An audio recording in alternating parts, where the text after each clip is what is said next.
वो चैन की सांस लेता है और जैसे ही आगे मुड़ता है उसके सामने मंजोलिका की प्रेतात्मा सिंहासन पर बैठी होती है, जो अगले ही पल उड़ते हुए आती है और उसे मार डालती है। अगले दिन मीरा देखती है कि सिंहासन वापस महल आ चुका था और उस पर मलिका बैठी हुई थी। मीरा जब मलिका से पूछती है कि ये वापस कैसे आया और उसकी हिम्मत कैसे हुई इस पर बैठने की, तो मलिका चिल्लाते हुए कहती है, कुतिया, तू ये सिंहासन किसी और को देगी है? कितनी बार छीनोगे इसे मुझसे? ये मेरा सिंहासन है। ये कहते हुए वो पूरा सिंहासन एक हाथ से उठा लेती है और फिर कहती है, जिसने भी इसे मुझसे छीनने की कोशिश की मैं उसे मार डालूंगी। मीरा डरते हुए वहां से बाहर भाग आती है और रोहन को मलिका के साथ हुई घटना के बारे में बताने लगती है। लेकिन तभी उसे मलिका की आवाज आती है जो कहती है, अरे मैं तो कब से इनके साथ बैठी हूँ। मीरा को अपनी आंखों पर विश्वास ही नहीं होता। वो कुछ कह पाती तभी रोहन कहता है, मीरा, विक्की खन्ना कल रात मारे गए।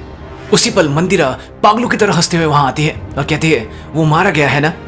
हंसते हुए वो मीरा के पिता को कहती है, ये लीजिए महल को खरीदने का कॉन्ट्रैक्ट, आज से 2 दिन बाद इसे साइन करते हैं, ठीक है? ये कहकर वो फिर से पागलों की तरह हंसते हुए वहां से चली जाती है। तभी अचानक मलिका भी हंसने लगती है और फिर कहती है, ऐसे पागलों की तरह कौन हंसता है? ये कहकर वो भी चली जाती है। वहां मौजूद बाकी के सभी लोग इन दोनों की अजीब हरकतों को देखकर दंग रह जाते हैं। शाम को रूहान और मीरा बैठ बातें कर रहे होते हैं जब रूहान मीरा को कहता है कि मुझे ऐसा लगता है कि मंदिरा ही मंजोलिका है। तभी वो उस दिन मंदिर जाने से मना कर रही थी, लेकिन सिंहासन वाली घटना के बाद से मीरा को ऐसा लग रहा था कि मलिका ही मंजोलिका है। उसी दिन रात को रूहान अपने कमरे में सो रहा होता है जब अचानक उसकी नींद पायल की आवाज से खुलती है। वो इस आवाज का पीछा करते हुए तहखाने में मौजूद उस कमरे में पहुंचता है और जैसे ही उसका दरवाजा खोल अंदर घुसता है, अंदर मलिका और मंदिरा बैठी होती हैं, जो एक साथ बच्चों की तरह खेल रही होती हैं। रूहान को देख ये दोनों अचानक रुक जाती हैं।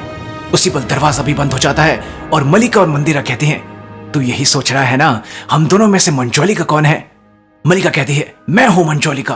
फिर मंदिरा भी कहती है, मैं हूं मंजोलिका। ये दोनों चीख चीख कर मैं हूं मंजोलिका, मैं हूं मंजोलिका कहने लगती हैं, जिसके बाद ये दोनों रूहान का गला दबाने लगती हैं। उसी पल रूहान की नींद खुलती है। ये सिर्फ एक सपना था, लेकिन तभी फिर से मंजोलिका की प्रेत आत्मा उसके सामने आ जाती है और बुरी तरह से चीखती है और फिर गायब हो जाती है।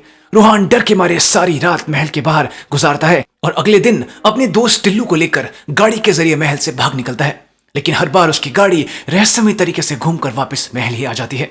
उसे मजबूरन वापस महल लौटना पड़ता है। उसी दिन रात को राजपुरोहित महल पहुंचते हैं। उन्होंने पवित्र तेल बना लिया था जिसकी मदद से रूहान को मंजोलिका का अंत करना था, लेकिन रूहान कहता है, ये तेल मैं डालूं किस पर, मलिका या मंदिरा पर? उन दोनों में से मंजोलिका है कौन, ये पता कैसे चलेगा? मीरा कहती है, इसका पता हमें कल चल जाएगा।